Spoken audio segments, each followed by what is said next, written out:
হরে কৃষ্ণ। আজ চৈত্র সংক্রান্তি। এই চৈত্র সংক্রান্তি অনেকে অনেকভাবেই পালন করে থাকেন।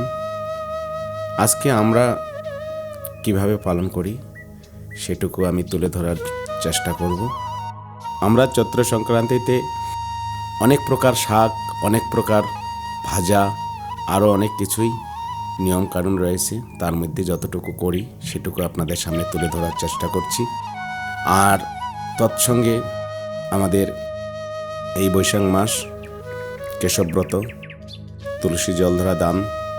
এই তুলসী জলধরা দান উপলক্ষে দুর্বা, আম্রপল্লব এবং ফুল, তুলসী, হর্তকি, পান, সুপারি অনেক কিছুই প্রয়োজন।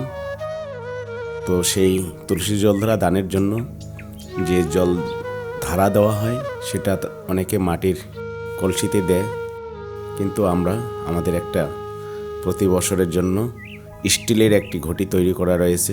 সেই স্টিলের ঘটিতে চন্দন দিয়ে স্বস্তি অঙ্কন করে আমাদের সবচেয়ে বড় সৌভাগ্যের বিষয়, আজকের দিনে আমরা একজন পরম বৈষ্ণবকে পেয়েছি।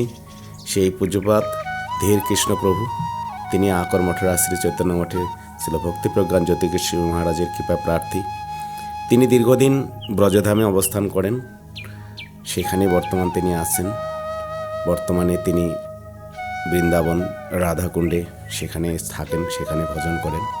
তো সৌভাগ্যক্রমে তিনি এমনই একটি দিনে আমাদের গৃহে পেয়েছি, তাই তেনার হাত দিয়েই আমরা আমাদের এই কেশবব্রত আজকে আরম্ভ করেছি। হরে কৃষ্ণ।